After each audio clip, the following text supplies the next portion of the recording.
विमल, पोलो, जोबा केसरी, हर पल मनाओ केसरी त्योहार।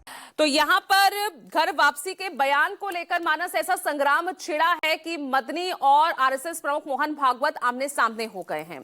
तो सीधे सीधे यहाँ पर कोशिश हिंदुओं की गोलबंदी करने की, अपना एक वोट बैंक तैयार करने की दोनों ही तरफ, क्योंकि यहाँ यूपी जो कि चुनावी दहलीज पर खड़ा है, 2027 पर सबकी नजर है। जी बिल्कुल, निश्चित तौर पर ये एक कोशिश शुरू की गई है। और आप अगर संघ प्रमुख का पूरा दौरा हाल का अगर देखेंगे उत्तर प्रदेश में, यानी 3 दिन का गोरखपुर का जो प्रवास था उनका और 2 दिन का जो लखनऊ का प्रवास हुआ, जिसमें उन्होंने अलग अलग बैठकें भी की और फिर स्वयंसेवकों के साथ भी बैठक की। तो एजेंडा सिर्फ एक ही था कि हिंदुओं को एकजुट रखना है, हिंदुओं को संगठित रखना है। दरअसल ये जो खतरा है वो 2024 से शुरू हुआ। 2024 में पहली बार भारतीय जनता पार्टी को एहसास हुआ कि जो हिंदुत्व का उसका जो एजेंडा है वो कमजोर पड़ा है। और उस वक्त चूंकि संविधान का सवाल था, आरक्षण को खत्म करने का सवाल था, तो उत्तर प्रदेश में खासतौर से इसका सबसे ज्यादा इम्पैक्ट देखने को मिला, जहां पर यह मुद्दा बहुत कारगर साबित हुआ।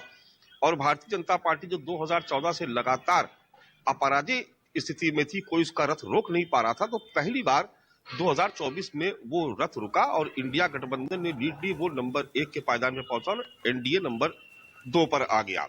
तो ये एक बहुत बड़ा झटका था। उस वक्त आपको याद भी होगा कि भारतीय जनता पार्टी और खासतौर से राष्ट्रीय स्वयंसेवक संघ के जो स्वयंसेवक, जिनकी बड़ी महत्वपूर्ण भूमिका रही है 2014 से लेकर के अब तक के चुनाव में, वो 2024 में कहीं पीछे थे।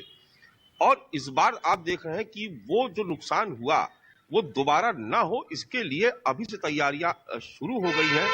संघ प्रमुख लगातार आप देखेंगे कि उत्तर प्रदेश के अलग अलग हिस्सों का दौरा कर रहे हैं। अभी हाल में इन्होंने मथुरा में भी एक बैठक की थी, वहां पर भी उनका लंबा प्रवास रहा था, करीब 7 दिन का वो प्रवास था।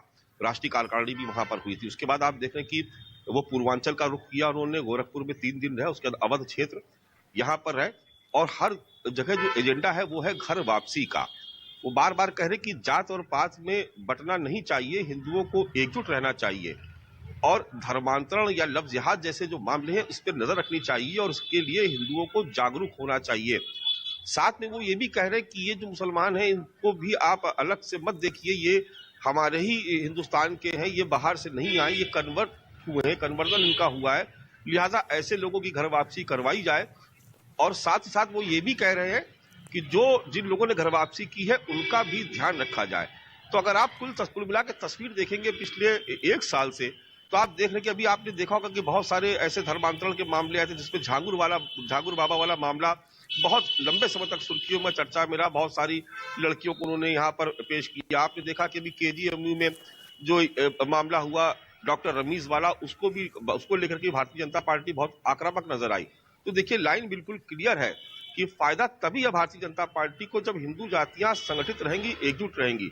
लेकिन बीते कुछ समय से हालात ऐसे बनते जा रहे हैं, और खासतौर से जब यूजीसी का मामला आया तो आपने देखा कि उसने एक बहुत बड़े बिखराव का काम किया और वो 2 धड़े हो गए यूजीसी के नाम पर। एक तरफ सवर्ण जातियां हैं, जो अगड़ी जातियां हैं, दूसरी तरफ पिछड़े और दलित जातियों से जुड़े हुए संगठन हैं।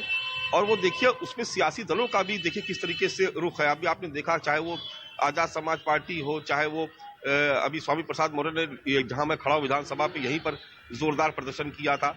तो कोशिश देखिए, विपक्ष की कोशिश ये है कि जितना हिंदू जातियों में बिखराव होगा, और खास तौर से मैं कहूंगा इंडिया गठबंधन, चाहे वो समाजवादी पार्टी हो चाहे वो कांग्रेस पार्टी हो, उसकी कोशिश ये रहती है कि जितना हिंदुओं की जातियों में बिखराव होगा, पीडीए उतना मजबूत होगा। देखिए यहाँ पर जब अखिलेश यादव या समाजवादी पार्टी पीडीए की बात करती है, पिछड़े दलित और अल्पसंख्यक की, तो उसकी कोशिश होती है किसी भी तरीके से जो अपना कुनबा है पीडीए का उसमें बढ़ाएं।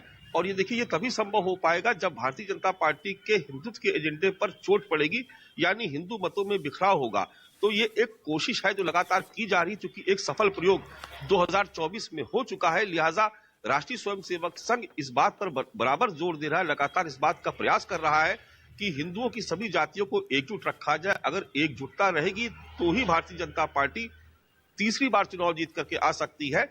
और अगर ऐसा नहीं हुआ तो सामने बहुत बड़ी चुनौती खड़ी है, क्योंकि 2024 की नजीर अभी सामने है, उसको आप इग्नोर नहीं कर सकते।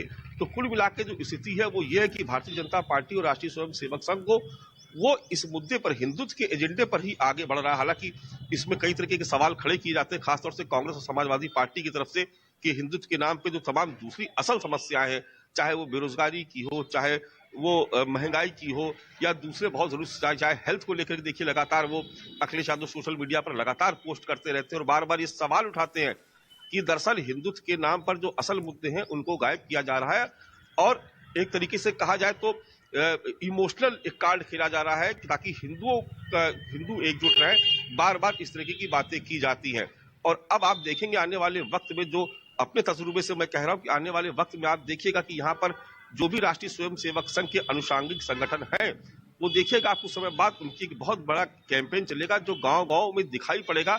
जैसे 2014 में हम लोग देख रहे थे कि दलितों के साथ सहभोज का कार्यक्रम सबसे पहले राष्ट्रीय स्वयंसेवक संघ ने शुरू किया था, और दलित बस्तियों में जाकर के जब भोजन करना शुरू किया, उस वक्त किसी को एहसास नहीं था कि 2014 में दलित बिरादरी का बहुत बड़ा हिस्सा भारतीय जनता पार्टी के साथ खड़ा हो जाएगा और मायावती शून्य पे आकर सिमट जाएंगी। ये उस वक्त किसी ने कल्पना भी नहीं की थी, लेकिन उस वक्त ये काम हो रहा था।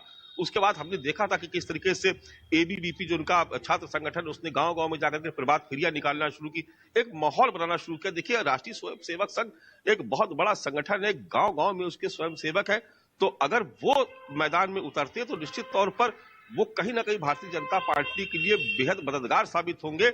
और जब वो नहीं उतरे थे मैदान में, तो मुझे कहने में कोई संकोच नहीं कि 2024 सबने देखा था कि भारतीय जनता पार्टी का उत्तर प्रदेश में क्या हाल हुआ था। तो संघ के पास अपनी एक ताकत है, उसके पास संगठन की एक शक्ति है। निश्चित तौर पर वो अपने हिंदुत्व के एजेंडे को आगे बढ़ाएंगे, और जब हिंदुत्व के एजेंडे को आगे बढ़ाएंगे तो उसमें तमाम सारे असल मुद्दे जो है वो पीछे छूट जाते हैं।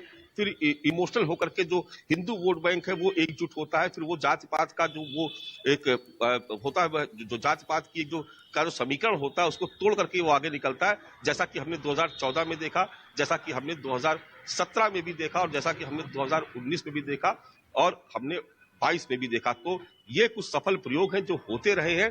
पहला डेंट जो भारतीय जनता पार्टी को लगा वो पीडीए के नाम पर लगा, जो 2024 में था।